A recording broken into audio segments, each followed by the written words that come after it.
Hello, hello. This is Dr. V, burnout expert on the Burnout Show. And I have a special guest today. As usual, there are always fantastic people that come on the Burnout Show. So today we have Judy Klipin, and we're going to talk about compassion fatigue. So Judy, go ahead and introduce yourself. No? Hi. No, I was going to say my surname is pronounced differently. Oh, sorry. Yeah, sorry, correct me. It's Klipin. Okay. Oh, sorry. Hi. It's okay. Hi, Dr. V, and hi to your watchers, your followers. My name is Judy Klipin, and I am a master coach, and I specialize in burnout, boundaries, and resilience. And I do that because I have had burnout a number of times myself, and I suppose we always teach what we know best, and we know best what we have experienced. So my aim is to help people to understand not only what burnout is, but also why they get it, and to give them the tools to really get into to changing their behaviors and their thoughts so that they protect themselves from getting burnout again. Mm-hmm. Great. So yeah, I mean, I'm one of those people that struggled with burnout many, many years ago. I was actually in South Africa at that stage. I mean, I escaped to South Africa because I became burnout doing a very high position level job in Europe. Mm-hmm. And I always felt like I could relax more in South Africa and take some time to heal. I find it has a very healing energy. So yeah, so I understand where you're coming from, because that's also my journey, looking for answers and finding all the things that work and trying it and now teaching it. So my cat is saying hello. Hey, Jessie. Hello, kitty cat. Oops. That's a good burnout recovery tool, a kitty. Yes. I love like cuddling animals or humans if you can. It releases dopamine, which helps us relax, so that we're not always in the fight and flight mode. So yes, I recommend having a pet, especially for people who live alone and are in lockdown. I mean, it's very lonely. Absolutely. Yeah. All right, so we're gonna continue with Judy's 3 golden nuggets. And first, explain what compassion fatigue is for people who don't know what it is, please. Okay. So compassion fatigue is one of, I always say burnout has many flavors, and compassion fatigue is one of them. So it's one of the ways that we can be burnt out. And it really is exactly what it sounds like. It is a fatigue or an exhaustion that results from our needing to be compassionate all the time. So it typically affects people in the helping, health and caring professionals, doctors, nurses, healthcare workers, counselors, etc. And it's because we are exposed to other people's struggles and emotions that we develop this compassion fatigue. It's this kind of relentless exposure to other people's suffering that causes us to run out of empathy after a while. And the paradoxical thing about compassion fatigue actually is that it's the very thing that makes us good at our work, that our empathy, that makes us so vulnerable to developing compassion fatigue. Yeah. But I thought it was interesting to talk about compassion fatigue in the context of this pandemic, because I think that even people who are not in typically kind of compassion fatigue inducing professions are developing compassion fatigue, because it's a response to the suffering that is going on around us, and none of us can escape it. Every time you turn on the television, we are told about the suffering of people, the exposure to what's going on in the COVID wards. When we leave the house, we're seeing hungry people. And especially in South Africa, I don't know what it's like where you are, but especially in South Africa, you'll know there are a lot of very hungry people every time you leave the house. And so that exposure to person after person suffering and hardship is really eroding of our own resilience and our own ability to feel happy and to feel that life is meaningful and rewarding. So that's what compassion fatigue is. It's an exhaustion that comes about from exposure to other people's suffering. Essentially, it's called the cost of caring. And there's also people who are caring for elderly parents or people with disabilities who rarely can get some time off to recharge. Even before the pandemic, that was a big problem for them. But now we're like confronted with worldwide suffering, and the numbers of so many people have died, and all of that are constantly on the news, as you say. So I always recommend not to watch the news because it's usually bad. I agree. Yeah. That is one of my tips to stay away from the bad news. I agree. I absolutely agree with that. It's very eroding. Yeah. All right. So what is your first tip? I know you have a lot of wisdom and you have a freebie available on the topic. So we only have time for 3 parts of advice, and ones that I thought that my listeners hadn't heard yet, and then your favorite. So go ahead. What's your first golden nugget? Okay, so my first golden nugget relates to what you were just speaking about, actually, in terms of being in lockdown and some of us having to take care of elderly parents or people with disabilities. And that is to have a healthy ecosystem. And our ecosystem is our environment. So it's all the little bits that make up the sum of our life. It's our relationships, it's our living environment, it's the food we're eating, it's how much exercise we're getting, it's whether we're getting fresh air and sunshine, it's how much sleep we're getting, it's financial wellness, it's all of those things that are in a very fine balance. And when one of those elements gets out of balance, then we can be pushed into burnout. And so the first one really is to keep an eye on our ecosystems and to make sure that we are in balance. And one of the ways of doing that, just by the way, is a wheel of life, which I'm sure you are familiar with. It's a great way of identifying where we're out of balance in our ecosystem. Yes, I love the wheel of life. Ideally, I like to do it once a week for myself on a Sunday, where you can reflect on what have I achieved in the previous week, what do I want to plan, what are my priorities for the next week. It's very, very powerful tool. Yes, it's part of my burnout recovery program for sure. And you can use it for the rest of your life. It's like you don't only need it when you're down and out. You can use it also when you're leading a very great life, just to make sure that you don't lose sight of an aspect of your life. Typical example being very ambitious males who might like put a lot of hours in work because they think they have to provide only money, and they forget to also give time to their children and their wives and have quality relationships at home. That's just like that traditional example, but there's a lot more examples where life can be out of balance and people don't really realize it unless they do the wheel of life and then hopefully wake up and say, oh, wow, I have to spend a little bit more time in this area of my life. Yes. Yeah. It's a great tool. Okay, so golden nugget number 2 is to be yourself. And I think that I'm trained as a coach by Martha Beck, and Martha talks a lot about our essential self and our social self. And I think that our social self is so strong, and it drives us to do things that aren't necessarily always good for us. And it also drives us to lie. So it drives us to say we're fine when we actually aren't fine, or that we don't need help when we actually do need help.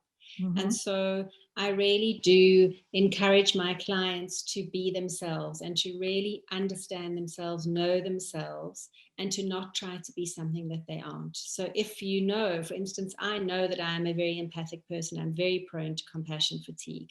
So I can only see a certain number of clients a week. Otherwise, I go into burnout and compassion fatigue. So we really have to have that self-knowledge so that we can allow ourselves to be ourselves and to be the best versions of ourselves. Yes, absolutely. I think it's really tough when you're younger, isn't it? I mean, I'm talking from my own experience.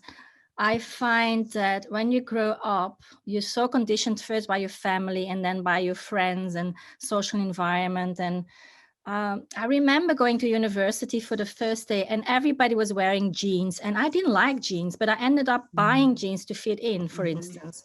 So I was like not being myself by wearing jeans because I liked more comfortable clothes. And then I snuck in a little bit of color because everybody was wearing dark colors, for instance. And that's where I stood out and was my unique, colorful self a little bit, but still.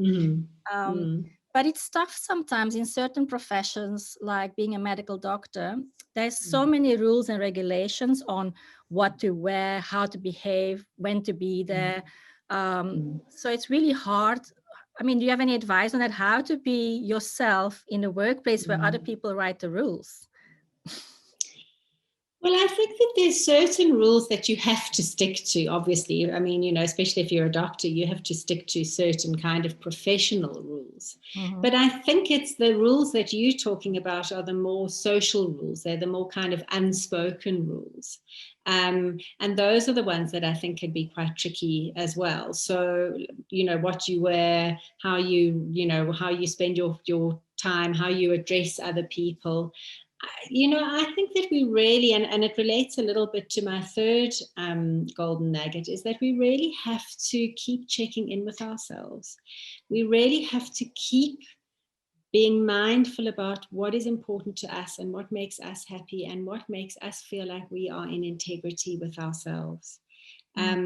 Because really we are the best barometer of what works for us and what doesn't work for us. And if we aren't able to connect with ourselves and our own inner wisdom, then we can't be true to ourselves. No, I find it hard sometimes too, because I lived and worked in so many different cultures. What is completely normal in one culture is completely abnormal in the other culture, and everybody believes they're right. And me as a foreigner, I just adapt because I can't fight the system. But sometimes it's hard. For instance, where I work now, there's a lot of people with big tattoos, but I can't wear earrings, for instance. Oh my goodness. You have to wear black closed shoes while they're not comfortable, like these old-fashioned hard leather shoes. So there's silly rules for me. For me, it doesn't make sense because I think a worker should be comfortable. And in any case, I find it hard sometimes when it doesn't make sense for me. I mean, one of the rules that we should have short nails, I can accept because that's for hygienic purposes. But sometimes I just don't understand why things have to be the way they are. And then, all right. And I think that you know, just being aware of it is you know, you already are helping yourself, because if you were unaware and unmindfully feeling resentful and irritated, then that would definitely contribute to some form of burnout or exhaustion, because resentment is exhausting. It's absolutely toxic for us and all of our relationships. But by being aware of it and by being able to say, you know, here I go putting on these black shoes that are so uncomfortable and so impractical, and you know, but you know that you're doing it because it's something that you have to do in order to go with, you know, to fit in or to be accepted in the workspace. At least you are acknowledging to yourself that it feels ridiculous, even though you are carrying on with kind of keeping the peace and going with the flow. Thank you for clarifying that. And I've written it down because I need to remind myself resentment is toxic. It's so toxic. Don't go there. All right. That was really valuable for me. Thank you. What's your third golden nugget? So my third golden nugget is, I've already alluded to it, but it's to check in with yourself.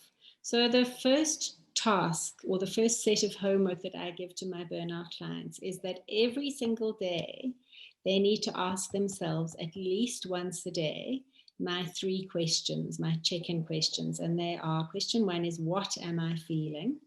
So that's not how am I feeling, it's what am I feeling. So it can be physical, it can be emotional, it can be mental, spiritual, relational. It's what am I currently feeling. Question 2 is, why am I feeling this way? And question 3 is, what do I want to do about it? So on a physical level, it might be, I'm feeling hot because the sun has come out and I'm going to take off my jersey. Emotionally, it could be, I'm feeling exhausted because I've just had a whole lot of very draining clients, and so I'm going to book myself some leave. It could be, I'm tired because I was up watching Netflix too late last night, so I'm going to go to bed early tonight. Whatever it is, but it's a really quick and easy way for us to connect with ourselves, because I think that we get burnout when we do too many of the wrong things. And we're only doing things that are wrong for us when we are not mindful about what is going on in our bodies. It's that disconnect that creates the capacity for us to generate our burnout. So what am I feeling? Why am I feeling this way? What do I want to do about it? Yeah, that's excellent. I mean, it looks very simple, but it's so powerful if we do that every day, checking in with ourselves and making little adjustments before, you're in a downward spiral of being too exhausted and not getting out of bed anymore. To catch things early is very important. Exactly. Yeah, I love your 3 golden nuggets. It's amazing. Thank you. It just reminded me of something, but it escaped me now. It's okay. So may I just say, with your black shoes, it might be that, what am I feeling? I'm feeling resentful that I have to wear these uncomfortable black shoes. Okay. Why, that's the what and the why. And what do I want to do about it? Well, I'm just going to, wear the black shoes. And as soon as I come home, I'm going to put on my slippers or have a bath or whatever. So it can be something as relatively minor seeming as that, but it's all about checking in with yourself and doing a mental barometer on how you're feeling. Yeah.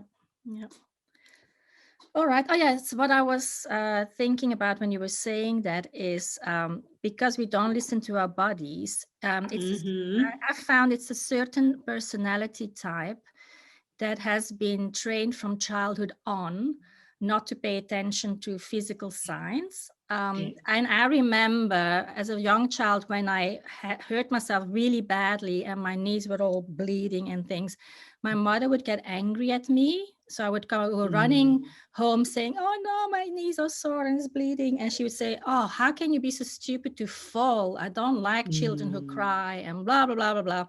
So I've learned to ignore any signs of pain, tiredness, just keep on going. And that's why I crashed already when I was in my 20s, because I had to work as a student 2 days and nights, 14 days and nights in a row in an emergency department because my colleague took time off to study for the exam that came afterwards.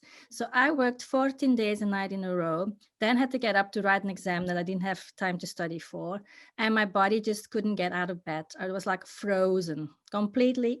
I couldn't even crawl to the toilet. It was like completely I'm not paralyzed. Surprised. Yes. So that was a physical burnout from not having sleep, not having rest, just burning the candle at both ends. So it can get that bad. But a lot of people don't go there.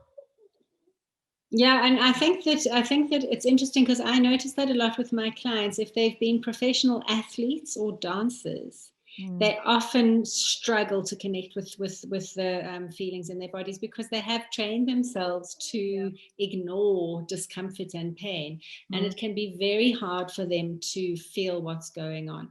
And so then I say to them, well, just try and feel some texture. What does the arm of the chair feel like under you? Are you hot? Are you cold? Are you hungry? And really come to some quite kind of general and unthreatening feelings as a starting point. Yes. And once you find the area of the pain in your body or the discomfort, you can actually talk to it and say like, okay, what's going on here? What's your message? Yeah, that's part what are you trying to tell me? Yes, that's part of the work I like doing with my clients. So this was great value. And I know you've also written a few books. Do you have them to show us? Can you show them? I do. So, sorry, this one, my latest one, is called Recover from Burnout, Life Lessons to Regain Your Passion and Purpose. Can we get them on Amazon? Yes, you can actually get them on Amazon. They're definitely available on Kindle. And I think they're available back now in hard copy because there was no, during lockdown and there was but now I think they are back because somebody I was talking to the other day got one. And then my first book was actually called Life Lessons for the Adult Child, but I reissued it with a new publisher and it's called Recover from Your Childhood, Life Lessons for the Adult Child. Definitely want to read those. Yes. And they're companion books, because adult children who have had a difficult childhood obviously are very prone to developing burnout because of our characteristics, which make us a bit vulnerable to pushing ourselves too far, too hard, and too quickly. Absolutely. Wow, there was so much value we got from this very short interview. And my last question is, how can people reach you? Do you have a link? I'll write it down, make sure it's in the text under the video. So my website is www.judyklipin.com. So it's JUDYKLIPIN.com. All right. That's it. I thank you so much for your time. Thank you. That was fun. Yes. And for the listeners, I just want to remind them that I have a $7 offer on at the moment to get my burnout recovery framework. And the link is drv@burnoutmd.com. All right. So Great. Thank you very much again. See you next time, people.